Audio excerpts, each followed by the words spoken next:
नमस्कार, मैं जनभक्ता श्रीओम गौतम। दिल्ली में अरविंद केजरीवाल के इस्तीफा देने के बाद आतिशी मार्लेना का मुख्यमंत्री बनना तय हो चुका है। केवल शपथ ग्रहण बाकी रह गया है।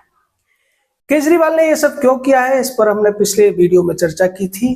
केजरीवाल ने दिल्ली में सोनिया गांधी मनमोहन वाला मॉडल अपना लिया है और अब सत्ता की कंट्रोल उनके हाथ में रहेगी, लेकिन कुर्सी पर आतिशी मार्लेना नजर आएंगी। इस बात की पुष्टि आतिशी मार्लेना और सौरभ भारद्वाज ने भी कर दी कि मुख्यमंत्री कोई भी हो, लेकिन वास्तविक तौर पर मुख्यमंत्री अरविंद केजरीवाल ही रहेंगे। अब अरविंद केजरीवाल ने यह सब क्यों किया है, उसमें एक बड़ी वजह यह थी कि उनकी नजर में जिस तरीके से पार्टी की छवि धूमिल हुई है, 6 महीने वो जेल में रहे हैं और लोगों में ये चर्चा थी कि क्या वो सुनीता केजरीवाल को राबड़ी 2 बनाएंगे और उससे क्या फर्क पड़ेगा। इस सारी चीजों को देखते हुए केजरीवाल ने आतिशी मार्लेना पे दांव खेला है। अब आतिशी मार्लेना के माध्यम से वो अपना सबसे बड़ा दांव खेलने जा रहे हैं, जिसके माध्यम से उन्हें लगता है कि वो दिल्ली की सत्ता में फिर से वापसी कर पाएंगे। और ऐसा उन्होंने पिछले चुनाव में भी किया था। इसी तरीके का एक दांव चला था और वो दांव पूरी तरह से सफल हुआ था। अरविंद केजरीवाल सत्ता में वापसी करने में कामयाब हो गए थे।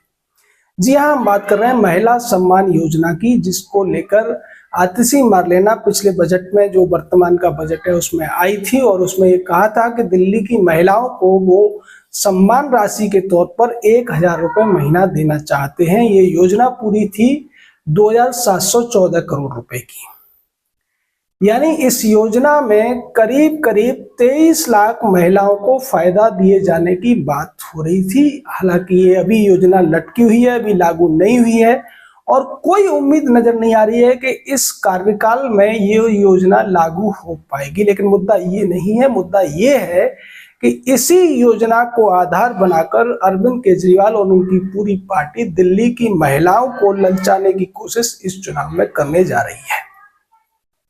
पिछली बार उन्होंने इसी तरीके का काम किया था जब महिलाओं के लिए बसों में यात्रा फ्री कर दी थी। दरअसल जो भाई दूज का मामला था और उसके बाद एकदम से भाई दूज पर और रक्षाबंधन पर शीला दीक्षित ने एक परंपरा डाली थी कि दिल्ली में महिलाओं की यात्रा 2 दिन के लिए फ्री रहती थी। लेकिन केजरीवाल ने इसी यात्रा को उन्होंने कैलकुलेशन किया और अंदाजा लगाया कि इस पर कितना खर्चा आएगा। हिसाब लगाने के बाद में केजरीवाल ने एक घोषणा कर दी थी कि अब दिल्ली में जो भी महिलाएं बसों में चलेगी, वो चाहे एसी बस हो या फिर नॉर्मल बस हो, उसमें उनकी यात्रा फ्री रहेगी। इसको जब दिल्ली की महिलाओं ने सुना, उन्होंने इस पूरी योजना का स्वागत किया और केजरीवाल को जी भर के वोट दिया। उन वोट देने वालों में भारतीय जनता पार्टी की वो कार्यकर्ता भी शामिल थी जो हार्डकोर वोटर थी बीजेपी की। लेकिन उन सब ने इसी बात के चलते केजरीवाल को वोट दे दिया और केजरीवाल फिर से एक भारी बहुमत के साथ सत्ता में वापसी करने में कामयाब हुए थे। इसीलिए केजरीवाल ने इस बजट में इस तरीके की योजना को शामिल कराया, क्योंकि वो खैरात की राजनीति के आज की डेट में भारत में सबसे बड़े सूरमा हैं। खैरात की राजनीति करने में हालांकि वो नए तो नहीं है, उन्होंने सीखा तो दूसरे लोगों से है, क्योंकि खैरात की राजनीति भारत में शुरू की थी एनटीआर ने, जब उन्होंने 2 रुपए किलो चावल के नाम पर आंध्र प्रदेश की पूरी सत्ता को अपनी मुट्ठी में बंद कर लिया था। उसी तरीके से केजरीवाल ने भी जो फ्री की तमाम बिजली पानी की योजना चलाई, उसी का नतीजा है कि वो बार बार दिल्ली में जीतते आ रहे हैं और ये पूरे देश को पता चल गया है कि दिल्ली के लोग लालच में आकर कभी भी किसी को भी वोट देने के लिए तैयार बैठे हुए हैं। केजरीवाल इसी बात को ध्यान में रखते हुए ये महिला सम्मान योजना लेकर आए हैं। लेकिन यहाँ पर जो लोग खुश हो रहे हैं उनके लिए हम बता दें कि ये जो योजना है, ये वो दिल्ली की सभी महिलाओं को इससे लाभ होने वाला नहीं है, क्योंकि जिस तरीके से बजट में एलोकेशन किया गया है 2714 करोड़ का, उस एलोकेशन के हिसाब से तो केवल ये 23 लाख महिलाओं को इससे फायदा होने वाला है। इसमें कई सारी कंडीशंस हैं, कई सारे राइडर्स हैं, कई सारे इसमें डिक्लेरेशन है। जैसे टैक्स भरती है तो इसका लाभ नहीं मिलेगा, सरकारी नौकरी में है तो लाभ नहीं मिलेगा, या दूसरी सरकारी योजनाओं का उसे फायदा मिल रहा है, जैसे दूसरी पेंशन मिल रही है तो उसको लाभ नहीं मिलेगा। और दूसरे जिस महिला के पास दिल्ली का वोटर कार्ड भी नहीं है उसको भी इसमें लाभ नहीं मिलेगा। यानी कि ये योजना उन वास्तविक जरूरतमंद महिलाओं के लिए तो बिल्कुल है ही नहीं, जो दूसरे प्रदेशों से आकर यहाँ पर मजदूरी करती है या मजदूरों की पत्नियां हैं और यहाँ किराए पे कहीं रह रहे हैं। उन लोगों के वोटर कार्ड नहीं होते हैं दिल्ली के अंदर, वो चाहे कितने भी साल से दिल्ली में रह रहे हैं, तो यानी अस्थायी रूप से जो दिल्ली में रह रहे हैं चाहे कितने भी सालों से रह रहे हैं, उनका वोटर कार्ड अगर नहीं है तो उन महिलाओं को इससे लाभ मिलने वाला नहीं है। और इस तरीके से ये एक झांसा सिद्ध हो सकता है, क्योंकि दावा किया जाता है कि दिल्ली की पॉपुलेशन 2 करोड़ है और 2 करोड़ की पॉपुलेशन में से अगर 23 लाख महिलाओं को टारगेट किया जा रहा है और अंतिम रूप तक आते आते इसमें और कंडीशंस अगर लागू हो जाएगी तो शायद ये आंकड़ा और कम हो जाएगा, क्योंकि अभी तो ये इनिशियल स्टेट में उन्होंने इसको 23 लाख तक मापने की कोशिश की है। पर इसका फायदा आम आदमी पार्टी को बहुत जबरदस्त हो सकता है अगर ये अफवाह इसी तरीके से चलती रही, क्योंकि इस पूरे मामले पर कोई भी बड़ा जो मीडिया चैनल है, कोई भी बड़ा पत्रकार या पक्षकार या फिर प्रपंचकार तो इसको खैर प्रचार ही करेंगे। वो तो कहेंगे कि ये मास्टर स्ट्रोक है, बहुत बड़ा काम है, बहुत बड़ा सम्मान है दिल्ली की महिलाओं के लिए, जैसे कि उन्होंने बस यात्रा को बताया। पर बस यात्रा फ्री करने की वजह से जिस तरीके से जो लोग नौकरी करने जाया करते थे, खासकर पुरुषों को जो इससे परेशानी हुई, उसका रोना आज भी आप किसी बस में चले जाइए तो लोग रोते हुए नजर आ जाएंगे, क्योंकि उस योजना की वजह से जो महिलाएं पहले घरों से नहीं निकलती थी वो भी खाम में बस यात्राएं करने लगी। और ज्यादातर एसी, गर्मियों में तो एसी बसों के अंदर महिलाएं ही ज्यादा बैठी होती हैं, जो बिना किसी काम के कहीं जा रही होती हैं या सिर्फ सैर सपाटे के लिए। पहले जो महिला एक बस से काम चला लिया करती थी, अब वो एक ही डेस्टिनेशन पर जाने के लिए 4-4, 6-6 बसें बदलती है। खैर दूसरी बात है।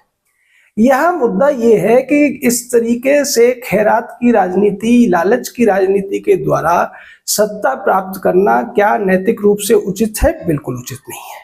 ये चाहे केंद्र सरकार करे चाहे राज्य सरकार करे, हम इसके पूरी तरह से खिलाफ हैं। एक अर्थशास्त्री होने के नाते, अर्थशास्त्र का विद्यार्थी होने के नाते हम केंद्र सरकार की उस योजना के भी खिलाफ हैं जिसमें कि सभी लोगों को 5 साल के लिए अनाज मुफ्त कर दिया गया है, जो कि बिल्कुल अनुचित है। कोरोना टाइम में सरकार ने यह फैसला लिया था, बहुत अच्छा था, उस समय लोगों की जरूरत थी, लेकिन अब उसके कई दुष्परिणाम देखने को मिल रहे हैं। उस पर फिर कभी किसी वीडियो में बात करेंगे। बात अभी यहाँ दिल्ली की हो रही है। तो इस लालच के माध्यम से, इस झांसे के माध्यम से अरविंद केजरीवाल जिस तरीके से दिल्ली की जनता को टोपी पहनाना चाहते हैं, अगर ये सच लोगों तक नहीं पहुंचाया गया कि कितनी महिलाओं को इससे फायदा हो रहा है, क्या वास्तव में ये फायदा होगा या नहीं होगा, और इसका दूसरी योजनाओं पर कितना असर पड़ेगा, ये भी बहुत ज्यादा लाजमी है। क्योंकि केजरीवाल और उनके तमाम जो प्रवक्ता हैं, तमाम जो नेता हैं, एक दावा और करते हैं कि दिल्ली का जो बजट है वो नफे का बजट है, यानी वो लाभकारी बजट है, वो घाटे का बजट नहीं है। क्योंकि भारत का जो अर्थव्यवस्था है उसमें घाटे के बजट की ही परंपरा रही है। ज्यादातर राज्यों के जो बजट है वो घाटे के बजट है। लेकिन उससे बड़ा एक चौंकाने वाला सत्य ये है कि दिल्ली का भी बजट घाटे का ही बजट है, जिसे नफे का बजट बताया जाता है। और वो नफा किस जगह काउंट करते हैं वो हम इस वीडियो में आपको थोड़ा सा बताएंगे। इस पर हम एक लंबा वीडियो लेके आने वाले हैं जिसमें दिल्ली के बजट के माध्यम से किस तरीके से लोगों को बेवकूफ बनाया जा रहा है, किस तरीके से झूठ फैलाया जा रहा है, किस तरीके से मिस इन्फॉर्मेशन परोसी जा रही है, उस पर हम बात करेंगे। यहाँ जब अभी हम जिसका जिक्र कर रहे हैं वो नफे का बजट इसलिए कहा जाता है, या वो इसको कहने की कोशिश कर रहे हैं, जिसको तमाम चैनलों पर बीजेपी के प्रवक्ता भी चुपचाप सुन के स्वीकार कर लेते हैं। और वो सिर्फ इतना कहते हैं कि ये जो सरप्लस का बजट है ये शीला के जमाने में भी था। लेकिन वास्तव में अगर देखा जाए तो पिछले 10 साल के अंदर केजरीवाल ने जितने बजट पेश किए हैं, केजरीवाल सरकार ने, 1-2 बजट को छोड़कर कोई भी बिना डिफिसिट के नहीं हुआ है। दरअसल फिस्कल डिफिसिट तो इनके बजट में होता है, लेकिन ये जो सरप्लस दिखाते हैं वो रेवेन्यू में दिखाते हैं, और उसकी वजह ये है कि ये जो रेवेन्यू के एस्टिमेट्स करते हैं हर बार उससे ज़्यादा रेवेन्यू का ही कलेक्शन होता है। और ये जो बड़े शहर होते हैं या जो जहाँ पर औद्योगिक गतिविधियाँ ज़्यादा होती हैं उस जगह पर ये हमेशा देखने को मिलता है। और इसका एक दूसरा हम आपको पक्ष उदाहरण भी रख दें कि उत्तराखंड का बजट भी इस आधार पर फायदे का या लाभकारी बजट है। उत्तर प्रदेश जो कि बहुत बड़ा राज्य है उसका भी बजट इस आधार पर तो लाभ का बजट कह सकते हैं, जबकि उत्तर प्रदेश के बजट में इस बार जो कि करीब 7 लाख करोड़ का है 80,000 करोड़ रुपए के करीब का डिफिसिट है, फिस्कल डिफिसिट है, यानी कि जो रेवेन्यू टोटल कलेक्शन है, जो प्राप्तियां हैं उनसे करीब 80,000 करोड़ रुपए ज्यादा का खर्चा उसमें है। दिल्ली के बजट की बात करें तो इस बार के दिल्ली के बजट में भी करीब करीब 10 से 12,000 करोड़ रुपए की ज्यादा खर्चा है, यानी कि ये भी डिफिसिट का बजट है। दिल्ली के बजट के बारे में एक और बड़ी बात है कि ज्यादातर राज्यों के जो बजट हैं उनमें सबसे बड़ा खर्चा सैलरी और पेंशन का होता है। एक बड़ा उसमें से होता है पुलिस का खर्चा। दिल्ली में एक बहुत बड़ा लाभ अरविंद केजरीवाल या दूसरी सरकारों को ये है कि यहाँ पर जो पुलिस की सैलरी है वो केंद्र सरकार देती है। इस बार के बजट में जो पुलिस की सैलरी केंद्र सरकार के द्वारा 1 साल की दी गई है वो 12,000 करोड़ रुपए बैठती है। अब आप इससे समझ लीजिए कि अगर वो सैलरी का खर्चा, जैसा केजरीवाल बार बार कहते हैं कि पुलिस हमारे पास नहीं है, अगर वो पुलिस इनके पास होती तो 12,000 करोड़ रुपए 70-72,000 करोड़ रुपए के बजट में से निकलते तो कितना परसेंट हो गया? ये करीब 16.5%, 16-16.5% बैठता है। तो इस तरीके से ये बजट में कई सारी चीजों को अलग तरीके से पेश करते हैं और बाद में उसी को मीडिया में जाकर ये बताया जाता है कि देखो हम शिक्षा पे इतना ज्यादा खर्च कर रहे हैं, दूसरी चीजों पे इतना ज्यादा। इस पर हम दूसरे वीडियो में बात करेंगे और आप निश्चित मानिए कि उस पर हम पूरी एक एक बात को रखेंगे तर्कों के साथ, तथ्यों के साथ में। बाकायदा 3 से 4 साल के हम बजट को आपको दिखाएंगे, अन्य राज्यों के बजट से भी तुलना करेंगे कि किस वजह से ये सारा अंतर जो है नजर आता है कि दिल्ली में शिक्षा पर ज्यादा खर्च किया जा रहा है, उत्तर प्रदेश में कम किया जा रहा है, जबकि उसके पीछे कुछ दूसरे कारण भी जिम्मेदार हैं।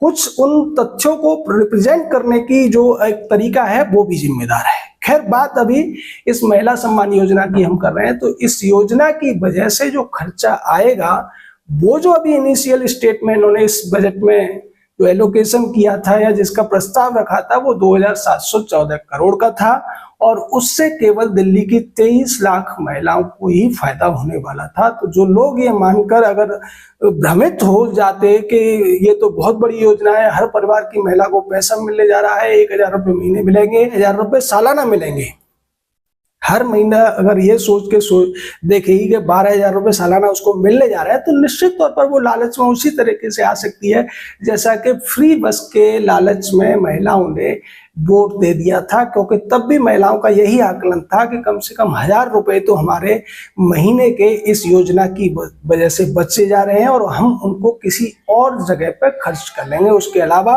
तमाम महिलाओं को सैर सपाटे की भी आज़ादी मिली और उन्होंने जहां वो नहीं जा पाती थी वहां गई, और बसों में ज़्यादातर वो यात्राएं अब हो रही हैं।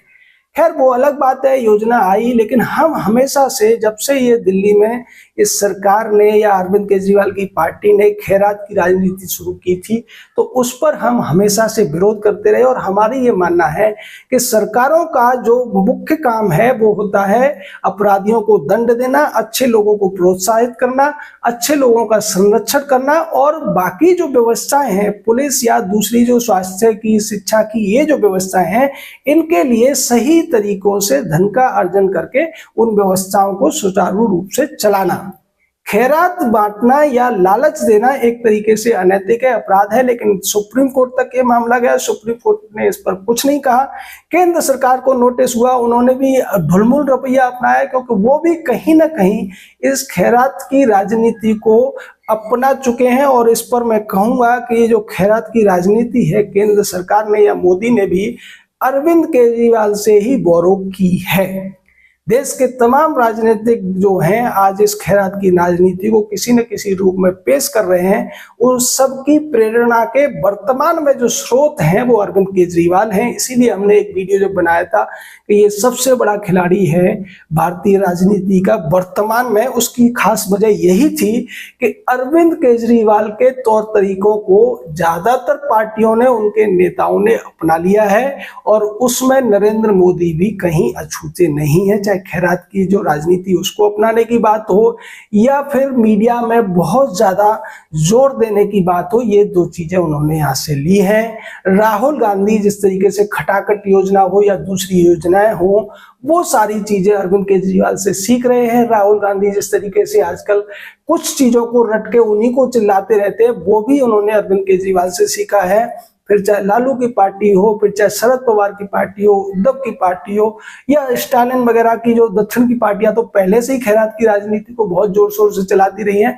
तो ये अब जो खैरात की राजनीति का उन्हें एकमात्र सहारा नजर आ रहा है, उसको लेने की कोशिश अरविंद केजरीवाल, इससे अगर वो दिल्ली की जनता को बरगलाने में कामयाब हो गए तो सत्ता में उनकी वापसी हो सकती है। लेकिन अगर उससे पहले लोग जागरूक हो गए और उनके इस झांसे को, उनकी इस चाल को समझ के लोगों को जागरूक करने में हमारी मदद की है, आप लोगों ने भी इसको समझ के दूसरों को समझाने की कोशिश की, तो शायद फिर इस बार दिल्ली इस टोपीबाज की टोपी पहनने से बच जाएगी। जय हिंद, जय भारत।